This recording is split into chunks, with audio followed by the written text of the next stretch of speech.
India alliance Samajwadi party के प्रत्याशी श्री रिजवान साहब आए हैं और जो चुनाव में धांधली हुई है पूरी तरह से उसके बारे में समाजवादी पार्टी के प्रत्याशी रहे कुंदरकी से रिजवान साहब बताने का काम करेंगे।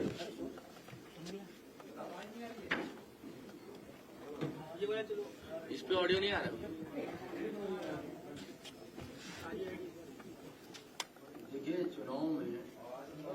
Swami Vivekanand Subharti University, one of the leading universities of North India. 250 acres campus, 220 plus professional and vocational programs, 20,000 plus students, state of the art infrastructure. Come and give wings to your career with Swami Vivekanand Subharti University, where education is a passion. NH58, Meerut, Delhi, NCR.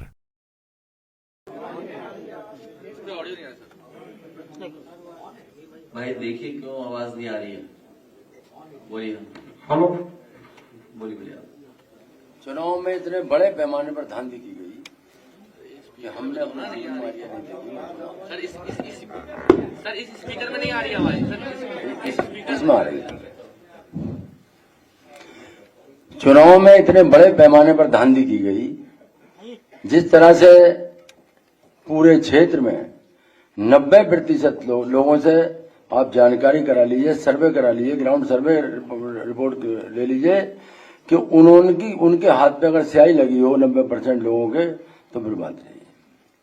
Vote जिस तरह हराया मुझे गया, police प्रशासन, जिला प्रशासन और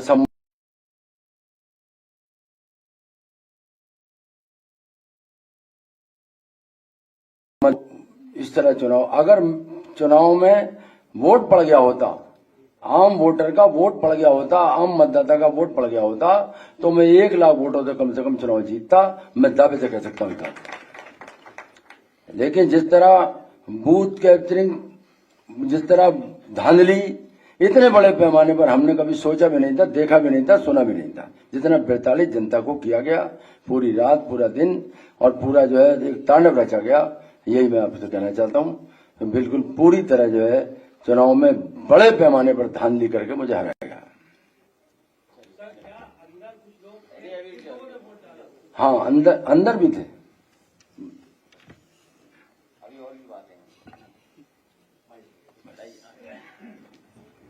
माननीय राष्ट्रीय अध्यक्ष,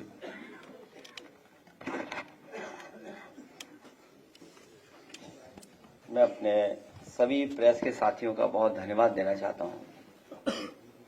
हालांकि जिस दिन चुनाव हो रहा था और जिस समय वोट पड़ रहे थे, उस समय भी आप मिले थे।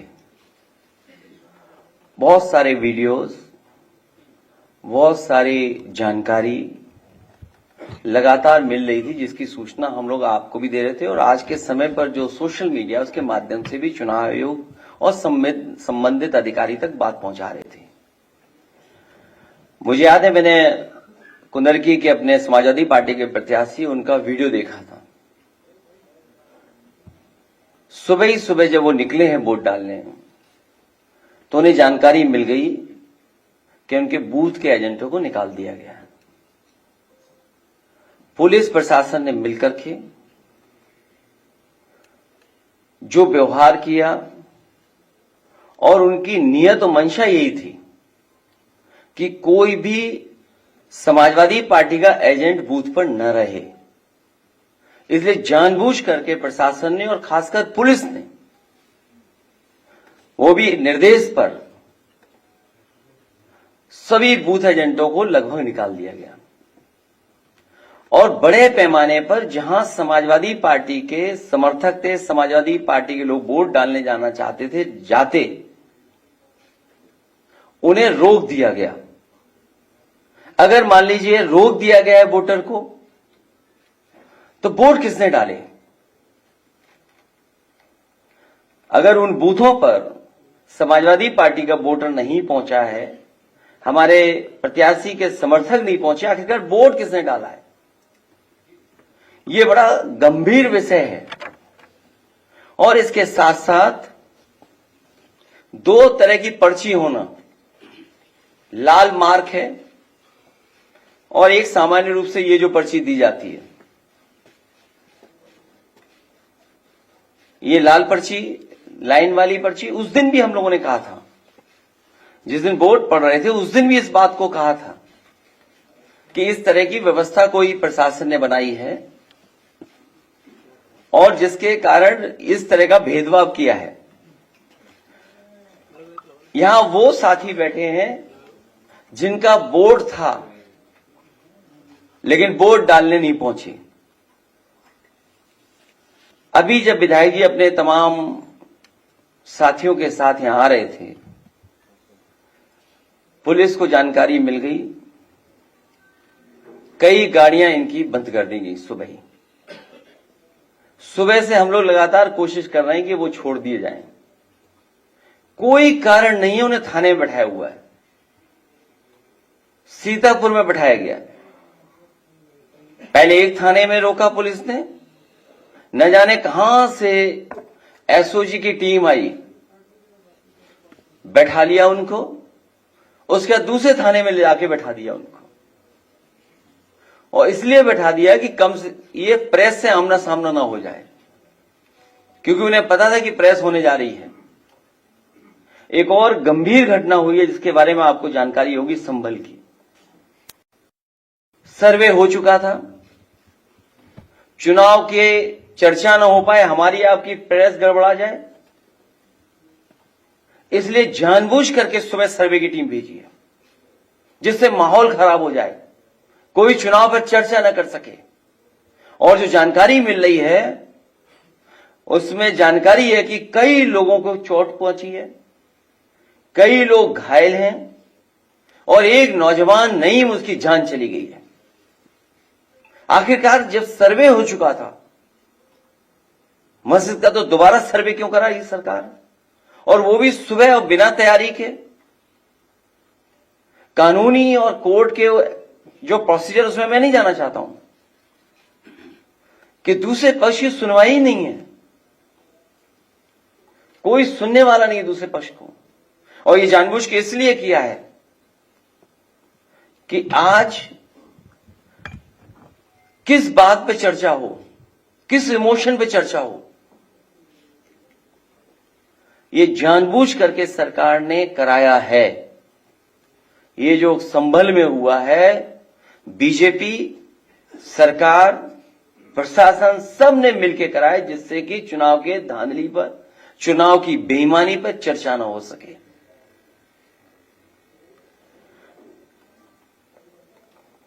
लोकतंत्र में सच्ची जीत लोक से होती है, तंत्र से नहीं। लेकिन ये नया लोकतंत्र जो बनाया भारतीय जनता पार्टी ने, उसमें लोगों को वोट नहीं डालने दे रहे हैं, अपने तंत्र को आगे कर दे रहे हैं। और जब कभी भी निष्पक्ष जांच होगी, जिस समय निष्पक्ष जांच होगी और तमाम वीडियोज जो या सीसीटीवी के माध्यम से जो रिकॉर्डिंग होती है बूथ की, जब उसकी सच्चाई सामने आएगी तो पता लगेगा कि वोटर्स ने वोट नहीं डाला, वहां के कौन वोटर बन गए ये भी किसी को नहीं पता। बूथ के अंदर किसने वोट डाला किसी की जानकारी नहीं है। जिस जीत के पीछे छल होता है वो दिखावटी जीत का छलावा होता है। जो सबसे ज्यादा उसी को छलती है जिसके छल करके जीत का नाटक रचा है। ये पूरा नाटक है इनका, भारतीय जनता पार्टी का। ये जश्न मनाना, लड्डू के नीचे लड्डू को रखने वाली जो वो थोड़ा बहुत जो मिठाई वाले लगाते हैं, बिना हटाए लड्डू खिला देना, ये सब नाटक था। ऐसी जीत जीतने वालों को कमजोर करती है, नैतिक रूप से उनके जमीर को मार देती है।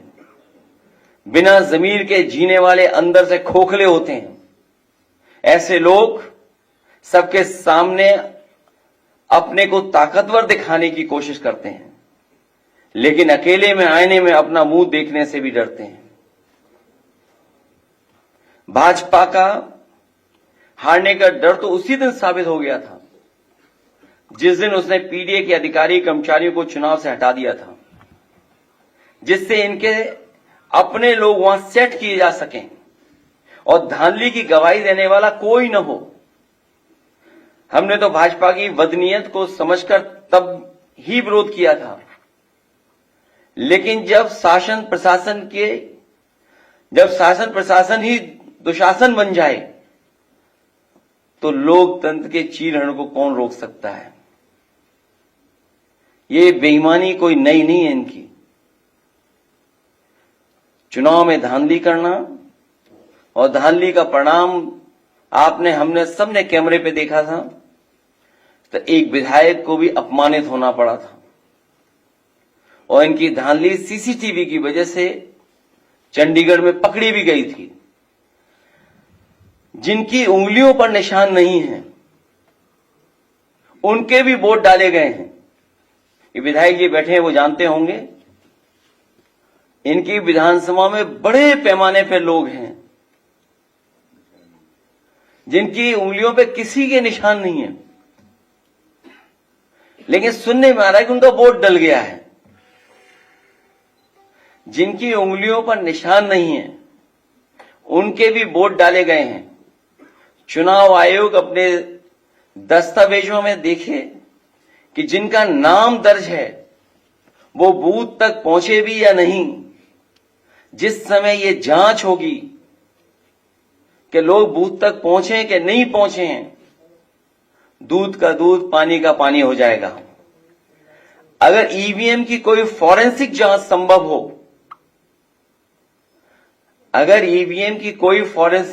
संभव हो, तो बटन दबाने के पैटर्न से ही पता चल जाएगा कि एक ही उंगली से कितनी बार बटन दबाया गया है। और अगर ये संभव हो तो ये पता किया जा सकता है कि एक ही उंगली से कितनी बार बटन दबाया गया है। और सुनने में यहां तक आया है कि जो लोग बाहर थे उनको चिन्हित पहले ही कर लिया उन्होंने। जो लोग बाहर थे उन्हें चिन्हित पहले ही कर लिया और उनके वोट भी इन्होंने डाल दिए। ये नए जमाने की इलेक्ट्रॉनिक बूथ कैप्चरिंग है। ये नए जमाने की इलेक्ट्रॉनिक बूथ कैप्चरिंग का मामला है जो कोर्ट की निगरानी में होने वाली मतगणना में कैमरे के सामने हेराफेरी कर सकते हैं। वो अपने लोगों के बीच बूथ के बंद कमरे में क्या नहीं कर सकते। अगर पीडीए के अधिकारी कर्मचारी बदलकर धांधली न की होती तो भाजपा एक भी सीट के लिए तरस जाती, जैसे कि लोकसभा चुनाव में हुआ था। जब ऐसी व्यवस्था मिल्कीपुर में नहीं हो पाई तो वहां का चुनाव भी सरकार ने टाल दिया।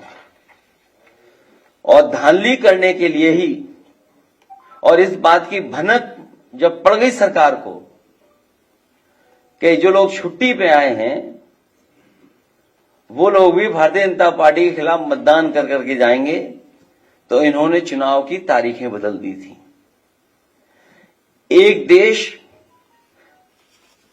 तब एक लोकतांत्रिक क्रांति की ओर बढ़ने लगता है जब उसे कहीं से भी इंसाफ की उम्मीद दिखाई नहीं देती।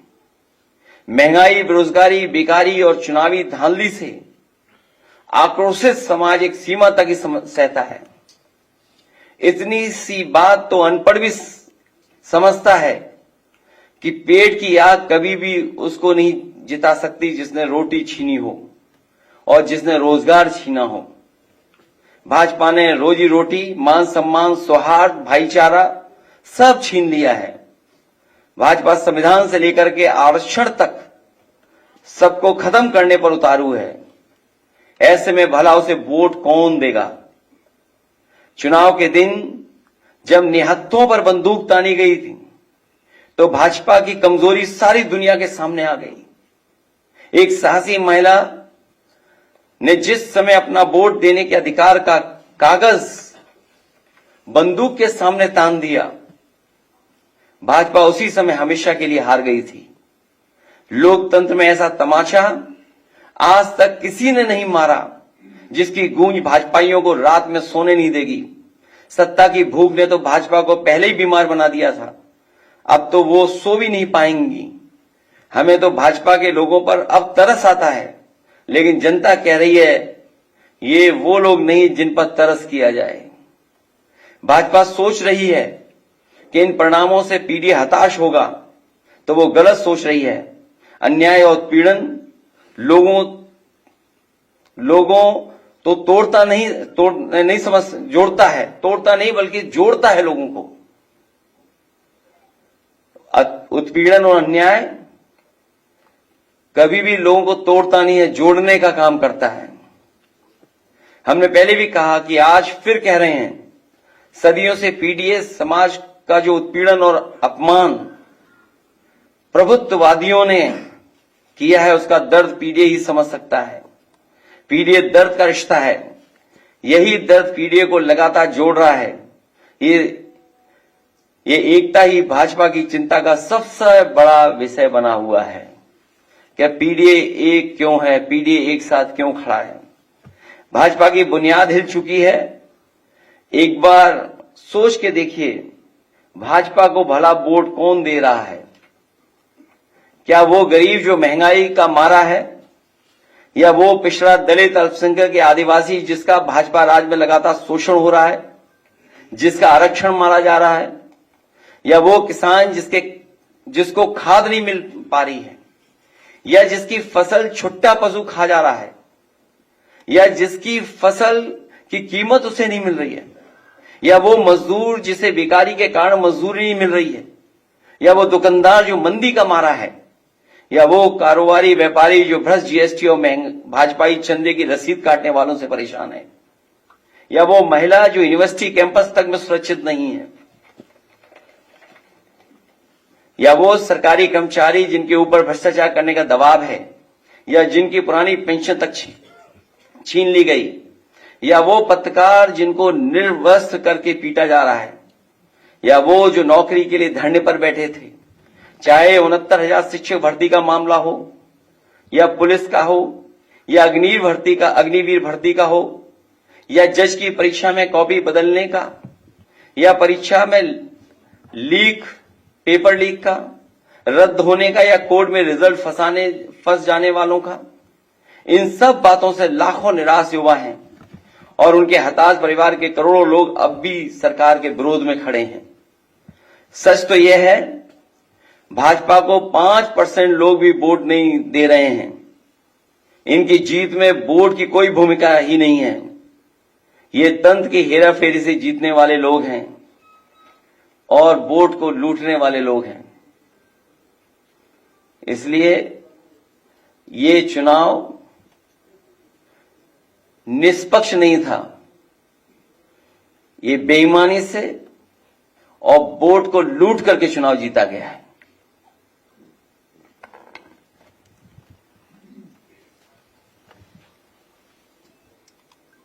डीजीपी साहब कह रहे हैं कि सब ठीक है, हालात नियंत्रण में है, एक आदमी की मौत हो गई है, इसके बाद भी वो कह रहे हैं सब ठीक है। इसीलिए वो कार्यवाहक हैं। इसीलिए कोई परमानेंट डीजीपी उत्तर प्रदेश में नहीं बन पा रहा है। आप कार्यवाहक डीजीपी से क्या उम्मीद करोगे? आपको लगता है कि इंटेलिजेंस की इसमें प्रयोग हुआ है जो लगातार? मैं आपसे कह रहा हूं, क्योंकि चुनाव से बहस को हटा करके ये जानबूझ करके जब एक बार सर्वे हो गया था मस्जिद का, तो दोबारा सर्वे करने क्यों पहुंचे? जो सर्वे हो चुका था उसके बाद दोबारा सर्वे इसलिए करने गए क्योंकि चुनाव की धांधली पर बहस न हो, चर्चा न हो। जो चुनाव में इन्होंने वोट को लूटा है, आप कल्पना कीजिए, जो लोग यहां पर अपनी बात बताने आ रहे थे, कहने आ रहे थे कि उन्हें वोट डालने नहीं दिया गया, उनका वोट डाल दिया गया, उनके हाथ में इंक नहीं है, उंगली पे इंक नहीं लगाई किसी ने, लेकिन उनका वोट डल गया। ये बातें खुल न जाए, इसीलिए पुलिस अभी भी बैठाए हुए उन लोगों को, अभी भी थाने में बैठे हुए हैं। सर, महाराष्ट्र चुनाव के परिणामों पर क्या कहेंगे? सोचिए, अभी भी बैठे हुए थाने में, कोई कारण नहीं है, और वो इसलिए बैठे हुए क्योंकि वो एफिडेविट लेकर के आ रहे थे। आपके सामने वो एफिडेविट दिखाते कि उन्हें वोट डालने नहीं दिया गया और उनका वोट पड़ गया। क्या वोट बड़ी आबादी का रोक दें और 1 लाख वोट से जीत जाएं, 1 लाख ऊपर ज्यादा से वोट जीत जाएं? क्या आप कल्पना कर सकते हैं? और केवल पुलिस वर्दी में नहीं थी, वर्दी के अलावा प्राइवेट ड्रेस में भी थी। जिस तरह हिटलर ने ट्रूपर्स बनाए थे, हिटलर के जमाने में ट्रूपर्स होते थे, उसी तरीके से वहीं से सीख लेकर के सरकार ने पुलिस की वर्दी उतार करके प्राइवेट ड्रेस में भी लोगों को भेजा हुआ था बड़े पैमाने पर। अगली बार करहन भी जीतने के लिए कह रहे हैं। अगली बार कुंदरकी 1 लाख से ज्यादा वोटों से हराएगा। कुंदरकी की जनता 1 लाख से ज्यादा वोटों से हराएगी। सर, अल्पसंख्यक बाहुल इलाके में इतना वोट मिला, सरकार से सवाल जब पूछा गया तो उन्होंने कहा कि उनको अपने गोत्र, पूर्वज और विरासत की याद आई होगी, इसीलिए शायद वो वापस आ गए। इसीलिए उन्होंने थानों में बैठाए हुए लोगों को जो यहां मिलने आने वाले थे, पूरी पुलिस लगी हुई बैठा दिया उन्होंने। ये तो सब दिखावा है अपनी बेईमानी को छिपाने के लिए। चुनाव आयोग को शिकायत की और शिकायत की जाएगी इसके बाद। और ऐसे अधिकारी जिन्होंने चुनाव में बेईमानी की है उनका कागज पीछा नहीं छोड़ेंगे, कागज पीछा नहीं छोड़ेगा। सरकार से ये भी तो पूछ लेते कि जो अधिकारी वहां पोस्ट हुए थे, क्योंकि पोस्ट नहीं हो पा रहे थे, उनसे सांठगांठ नहीं हो पा रही थी, इसलिए चुनाव बढ़ा दिया था उन्होंने। अखिलेश जी, वो महमूद राजा, सुप्रीम कोर्ट के सीनियर वकील और चंद्रभान सिंह लगातार चुनाव आयोग पर सवाल उठा रहे हैं। और जिस तरह से देखिए धांधली, चाहे वो हरियाणा में 10 लाख वोट बढ़ाने की बात रही हो, चाहे पूर्व लोकसभा में 4,63,000 वोट बढ़ने की बात रही हो, चाहे महाराष्ट्र में 150 सीटें जो बढ़ कर गई है, लगातार इसको लिए लड़ाई लड़ रहे हैं। तो सुप्रीम कोर्ट के वो प्राचा है महमूद प्राचा जी और चंद्रभान जी, तो क्या अब आप लोग आगे की रणनीति कैसे करेंगे? क्योंकि लगातार जिस तरह से देखिए अब संघों को डराया जाता है, धमकाया जाता है भारतीय जनता पार्टी की तरफ से, तो क्या आगे की रणनीति आप और कांग्रेस मिलकर कुछ तैयार करेंगे या 2027 में भी इसी तरह डर के माहौल में लोग वोट डालेंगे? मैंने आपसे कहा कुंदरकी विधानसभा में भारतीय जनता पार्टी 1 लाख से ज्यादा वोटों से हार करके आएगी अगले चुनाव में। आपने अभी जो सीतापुर वाली बात कही है, सीतापुर पुलिस दिख रही है कि उनके पास गाड़ियों की आरसी और तो यात्रियों को बैठा लोगे आप? नहीं, आप भी बताइए, ये कौन सा एक्ट है बताओ? नहीं, ठीक बात है, ठीक बात है, वही बात है। तो आप भी तो एक्ट को समझते होंगे कि गाड़ी बैठा लो, आप गाड़ी रोक लो, ठीक, कागज चेक कर लो। आदमी बैठा लिया आपने, ड्राइवर को करो कार्रवाई। अच्छा, आप जो आ रहे हैं उनके एफिडेविट छीन लिए। ये तो पुलिस पे केस बनता है लूट का।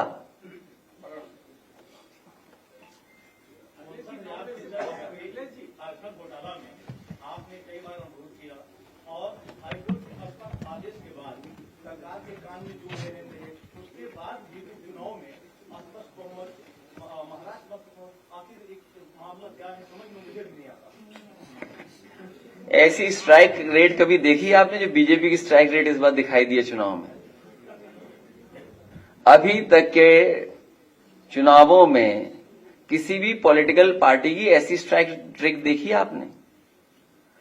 और हमारे एक साथी ने ठीक कहा कुछ पहनावे को लेकर के, जिस पार्टी को हमेशा पहनावे पे शिकायत रहती थी, कौन क्या खा रहा है इस पे शिकायत रहती थी, वो क्या दावा कर रहे हैं?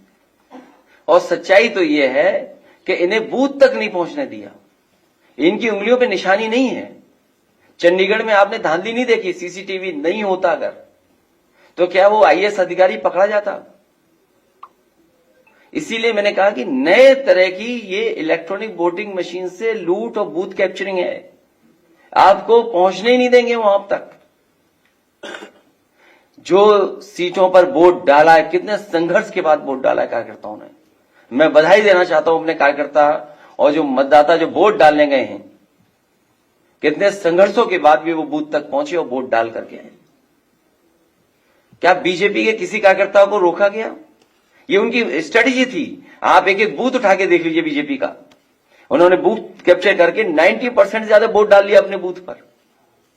हमारे बूथों पर कितने परसेंटेज है? 13%, 12%, 11%, और उनके बूथ पे 90% वोट पड़ गया, एक ही जिले में, एक ही विधानसभा में। क्या पुलिस गोदी में उठा के ला रही थी वोटरों को? इसका मतलब तो यह हुआ कि पुलिस के लोग भारतीय जनता पार्टी के वोटरों को गोदी में उठा करके वोट डलवा रहे थे, मना रहे थे कि वोट डालने जाओ। मायावती जी ने किनारा कर लिया है उपचुनाव से। इससे पहले भी जो है चुनाव में इस तरह का हुआ है कि मेरा जो मुरादाबाद में रोका गया, मुस्लिम इलाकों में ज्यादा ये होता है।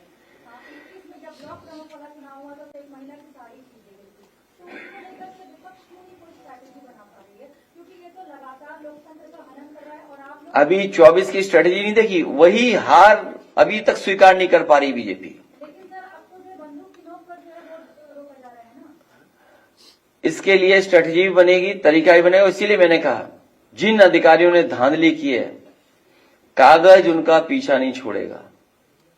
सीसीटीवी या जो हमारे समाजवादियों के पास बड़े पैमाने पर रिकॉर्डिंग है, उन सबको चुनाव आयोग के सामने रखा जाएगा। उसमें मुझे उम्मीद है कि आप लोग भी सहयोग करेंगे।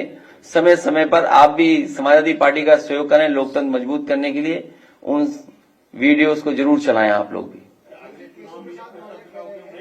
किसका 24 में कर लिया था क्या इन्होंने?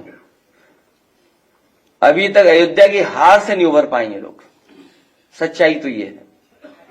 और सोचिए, जब अयोध्या हार सकते हो, कह रहे हम कुदर की जीत गए, जहां पे वहां आम वोटर ने रिजेक्ट कर दिया हो, और क्या कहते हैं कुदर की जीत लिया, हमें कुदर की वोट दिया है, जिनके अपने वोटरों ने, इनके अपने वोटरों ने रिजेक्ट किया है, जहां पर मिल्कीपुर में चुनाव नहीं करा पा रहे हैं।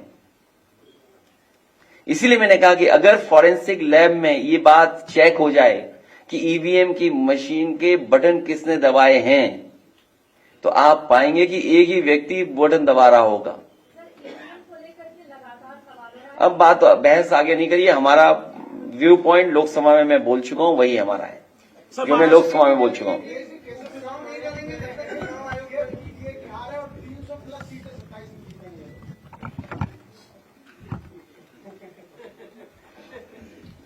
बेहाल है वो।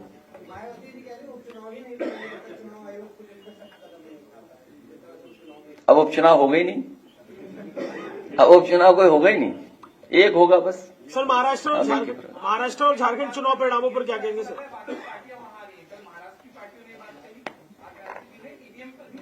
नहीं, मैं आपको कई बार यहां कह चुका हूं और लोकसभा में मैंने अपना पक्ष रख दिया था। फिर मैं कहता हूं आपसे, जर्मनी के बारे में, और जर्मनी हमसे न जाने कितना आगे हर चीज में, तकनीक में, आम लोग जो वहां के पढ़े लिखे हैं उनके जानकारी के बारे में।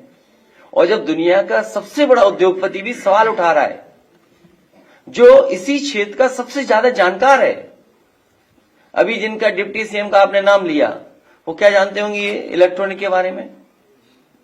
कहो सोशल मीडिया पे किसी और से चलवा रहे हो, सीखा हो मेल लिखना, मेल रिसीव करना, न जाने कितनी चीजें हैं। और जो नया आ गया जीपीटी चैट, वो कहो इस्तेमाल करना, अब सीखे हो, शायद न सीख पाए हो। उसमें ऐसी फौज है उस दल में ऐसे लोगों की। खैर, तो जर्मनी जैसा देश ये कहता है कि ईवीएम से वोट पड़ना उनके देश में अनकॉन्स्टिट्यूशनल है। आप बैठे हुए सब लोग देख लो, गूगल करिए आप लोग सब, वाईफाई आपके लिए फ्री है यहां पर, आप गूगल करिए, देखिए क्या जर्मनी में ये व्यवस्था है क्या नहीं है। जब जर्मनी जैसा देश ईवीएम को स्वीकार नहीं कर रहा है, तो जो दल सवाल उठा रहे हैं स्वाभाविक है। इसको लेकर जनता को और विपक्ष को एक बड़ा आंदोलन नहीं करना चाहिए, क्योंकि आप लोग सिर्फ सवाल ही कर रहे हैं, वो जमीन पे नहीं दिख रहा है। अभी हारे हम लोगों ने इतना वोट डाला, इतना वोट डाला, मैं फिर कहूंगा पीडीएफ परिवार इतना वोट डालेगा, इतना वोट डालेगा कि मशीन भी नहीं कैलकुलेट कर पाएगी।